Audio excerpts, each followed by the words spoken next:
মোৰ ছাত্ৰ ছাত্ৰীসকল আজি তোমালোকৰ 2016 চনৰ এই মেণ্টেল এবিলিটিৰ কোৱেশ্চন নম্বৰ 21 ৰ পৰা 30 লৈকে মই তোমালোকক কৈ দিব বিচাৰিছো 21 ৰ পৰা 30 লৈকে আচ্ছা ইতিমধ্যে 20 লৈকে মই তোমালোকক কৰি দিছো কেইদিনমান বিশেষ দৰকাৰ থকাৰ কাৰণে আমি এবসেন্ট আছিলো এতিয়াৰ পৰা তোমালোকক ৰেগুলাৰলি ভিডিঅ' পাই থাকিবা তোমালোকে লাইক কমেন্ট শেয়াৰ কৰিবলৈ নাপাহৰিবা আমি আৰম্ভ কৰিছো কোৱেশ্চন নম্বৰ 21 ইফালে তোমালোকে চোৱা ইয়াত কি আছে বাৰু মই অলপ ডাঙৰ কৰি দিছো ৰবা ওকে ইয়াত আছে তোমালোকৰ সমস্যা আকৃতিত এটা ত্ৰিভুজ আছে তাৰ পিছত এটা ত্ৰিভুজ জানিবা এই ত্ৰিভুজটো তোমালোকৰ সমবাহু ত্ৰিভুজ নহয় কিন্তু এটো সমবাহু ত্ৰিভুজ ঠিক তেনেকৈ এটো এটা সুষম বাহু বিশিষ্ট চতুৰ্ভুজ নহয় তেনেহলে এটো কি হ'ব লাগিব সুষম বাহু বিশিষ্ট চতুৰ্ভুজ সুষম বাহু বিশিষ্ট চতুৰ্ভুজ হল তোমালোকৰ বৰ্গ তোমালোকে নিশ্চয় জানা এখানে অপচন নম্বৰ 3 টো ৰাইট হ'ব নেক্সট তোমালোকৰ এটো আসলে কি কৰি দিছে তোমালোকৰ এটা বৃত্তৰ পৰা এটা অংশ বৃত্তাংশ কাটি লোৱা হৈছে তেতিয়াহলে ইয়াৰ পৰা যদি এই পঞ্চভুজৰ পৰা যদি এটা অংশ কাটি লোৱা হয় তেন্তে অংশটো কেনেকা হ'ব নিশ্চয় এটো 2 হ'ব নেক্সট তোমালোকৰ ইয়াত কি দিছে বাৰু 23 ত ইফালে আছে তোমালোকৰ ইয়াত তিনিটা অংশ খালি ইয়াত কিন্তু তিনটা অংশ পূৰ্ণ এটা অংশ খালি ঠিক তেনেকৈ ইয়াতে যদি তিনটা অংশ তোমালোকৰ খালি থাকে তেনেহলে ইয়াত তিনটা অংশ পূৰ্ণ হ'ব লাগিব মানে কোন তিনটা অংশ আকৌ যি তিনটা অংশ ইয়াত খালি আছিল সেই তিনটা অংশ ইয়াত পূৰ্ণ হ'ব লাগিব সেই হিচাপে তোমালোকে কোনটো হ'ব ইয়াত চাইছা তোমালোকে এইটো পূৰ্ণ আছে নিশ্চয় এইটো খালি গতি এইটো হ'ব তোমালোকৰ right option option number 3 next question কি আছে 24 ত ইয়াত তিনটা ত্ৰিভুজ লৈ এটা ত্ৰিভুজ ইয়াত চাৰিটা আয়ত লৈ নিশ্চয় এটা আয়ত হ'ব গতি এইটো 2 হ'ব সেইবিলাক তোমালোকে অলপ ধ্যান দি চিন্তা কৰিলে পাই যাবা কিন্তু তাৰ কাৰণে প্ৰেক্টিস লাগিব ইয়াত তোমালোকে লক্ষ্য কৰিছা এটা বৃত্তৰ ভিতৰত এটা বৰ্গ আছে বৰ্গৰ ভিতৰত এটা সুষম সমবাহু ত্ৰিভুজ তাৰ মানে ইয়াত আকৌ কি কৰিছে তোমালোকৰ এটা বৰ্গ আছে তাৰ পিছত বৰ্গৰ ভিতৰত আছে তোমালোকৰ ত্ৰিভুজ তাৰ ভিতৰত তোমালোকৰ সাৰ্কেল মানে বৃত্ত এনেকা হৈ গল তাৰ পিছত এইবাৰ হল কি তোমালোকৰ তাৰমানে তোমালোকে কি বুজিলা বাহিৰৰ যিটো তোমালোকৰ সি বাহিৰৰ তোমালোকৰ হেৰিটো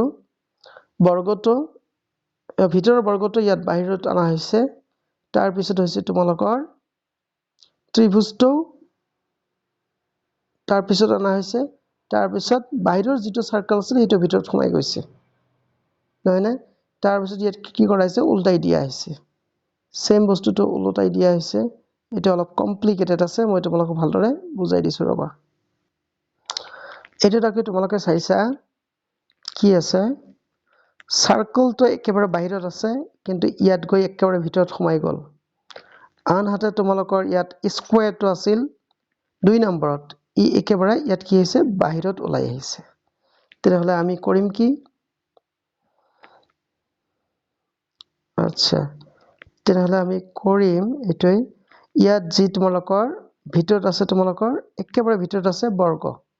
গতিকে ভিতৰৰ বৰ্গটো একেবাৰে বাহিৰত ওলাই আহিব নহয় এটা ভুল হৈছে তোমালোকৰ কি আছিল সাৰ্কেলটো একেবাৰে ভিতৰত সোমাই গৈছে ৰবা মই ভালকৈ বুজাই দিছো এটা তোমালোকক মই ভালকৈ বুজাই দিছো অলপ ধৈৰ্য ধৰা ইয়াত কনফিউজিং একেবাৰে কনফিউজিং হয় সজিয়ে নহক কি আছে তোমালোকৰ বাহিৰৰ সাৰ্কেলটো ইয়াত গৈ একেবাৰে ভিতৰত সোমাই গৈছে তেনেহলে ইয়াত বাহিৰত আমাৰ কি আছে ত্ৰিভুজটো একেবাৰে ভিতৰত সোমাই যাব গতিকে ত্ৰিভুজটো একেবাৰে ভিতৰত সোমাই যোৱা দুটা অপচন আছে তোমালোকৰ অপচন নম্বৰ 2 আৰু অপচন নম্বৰ 4 এইবাৰ কথা হল কি ইয়াত তোমালোকে চাইছা ত্ৰিভুজটো একেবাৰে ভিতৰত আছিল কিন্তু ইয়াত 2 নম্বৰত আহি গৈছে তেনেহলে ইয়াত আমাৰ কি আছে 2 নম্বৰত আহি গৈছে নহয় তেন্তে ইয়াত আছে আমাৰ ভিতৰত স্কয়াৰটো 2 নম্বৰত আহিব লাগিব ঠিক আছে স্কয়াৰ 2 নম্বৰত আহা অপচন এই 4টোই হয় তেনেহলে তোমালোকৰ ৰাইট আনসাৰ হ'ব এই 4টো ৰাইট অপচন 4 নেক্সট তোমালোকক মই দেখাই দিছো আৰু ইয়াত মানে খাস কাটা অংশবিলাক কাটি লোৱা অংশবিলাক তোমালোকক জোৰাই দিব লাগে গতি এটো কি হ'ব পাৰে এটো তোমালোকে চাবা এটা যদি ইয়াত সোমাই দিয়া এটোই হে ইয়াত মিল খাব গতিকে অপচন নম্বৰ 2 নেক্সট তোমালোকৰ ইয়াত ইউ আছে কোনটো সোমাই দিলে কাৰেক্ট হৈ যাব ও এটো নিশ্চয়কৈ আমাৰ টি হ'ব তাৰ মানে 1 অপচন হ'বনে এ নহব এটো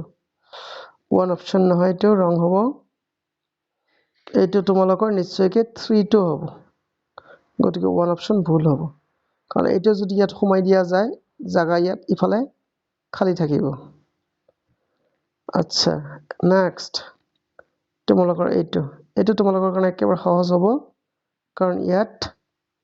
এটো জাগাত তাৰমানে এটা সেমি সাৰ্কেল মানে অৰ্ধবৃত্ত কোনটো হয় আমাৰ অৰ্ধবৃত্ত 2 হয় অপচন 2 টোই হ'ব ৰাইট নেক্সট তোমালোকৰ কোৱেশ্চন নম্বৰ 29 ত কৰিছে কি তাৰমানে তোমালোকৰ এনেকা হ'ব লাগিব এটো এই যে এনেকা কোনটা বস্তু আছে চালে আমি গম পাম এটো 1 নম্বৰ অপচনে হয় গৈছে আৰু কেতিয়াবা তোমালোকক বস্তুবিলাক ঘূৰাই দিয়া হয় যদিও গতিকে আমাৰ অপচন 1 টোই ৰাইট অপচন এইবাৰ ইয়াত চোৱা তোমালোকে 30 নম্বৰটোত কি কৰিছে এনেকা দিয়াৰ পিছত এনেকা দি এনেকা হ'ব গতিকে এনেকা কোনটো আছে এই যে অপচনটো তোমালোকে লক্ষ্য কৰিছে এইটোই হ'ব অপচন নম্বৰ 2 গতিকে এনেকা বস্তুবিলাক তোমালোকে পেন্সিল ব্যৱহাৰ কৰিবা পৰীক্ষাৰ সময়ত পেন্সিল ব্যৱহাৰ কৰি গোটেই ফিগাৰটো আঁকাৰ পিছত তোমালোকে ভালদৰে অনুমান কৰিব পাৰিবা যদি এনে আইডিয়াতে কৰিব বিচাৰা তেনেহলে তোমালোকৰ ভুল হ'ব কিন্তু সেই ক্ষেত্ৰত তোমালোকে সেইকাৰণে পেন্সিল লগত লৈ যাবা আৰু এনেকা কি ছবিবিলাকৰ ক্ষেত্ৰত পেন্সিলেদি তোমালোকে মাৰ্জিন দি ইমাজিন কৰি লোৱাৰ পিছতহে আনসাৰবিলাক কৰিবা তেহে তোমালোকৰ শুদ্ধ হ'ব তোমালোকে চোৱাৰ কাৰণে ধন্যবাদ